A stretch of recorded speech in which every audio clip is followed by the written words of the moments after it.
સુરત શહેરમાં છેલ્લા 24 કલાકથી વરસી રહેલા મુશળધાર વરસાદને કારણે તાપી નદીનું જળસ્તર વધતા ખાડીપુરની સ્થિતિ ઊભી થઈ છે. લિંબાયત ઝોનમાં પાણી ઘૂસી જવાથી નીચાણવાળા વિસ્તારો જળબંબાકાર બન્યા છે, જ્યાં રહેવાસીઓને ઘરબહાર છોડીને સલામત સ્થળે ખસવાની ફરજ પડી છે.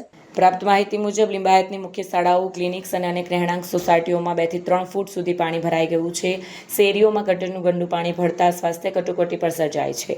સ્થાનિક વેપારીઓએ દુકાનો બંધ કરી દીધી છે, જ્યારે શાળાઓને રજા આપવામાં આવી છે. સ્થિતિને વકરી હોવા છતાં સુરત મહાનગરપાલિકાની તત્પરતા અને બેદરકારી સામે જનતામાં ભારે આક્રોશ વ્યાપી રહ્યો છે. સ્થાનિક રહેવાસી ભરતભાઈ પટેલે જણાવ્યું, અમે અનેક વખત ડ્રેનેજ સિસ્ટમ સાફ કરવાની ફરિયાદ કરી, પણ પાલિકાએ કોઈ કાર્યવાહી ન કરી આજે પરિણામ ભોગવવું પડી રહ્યું છે.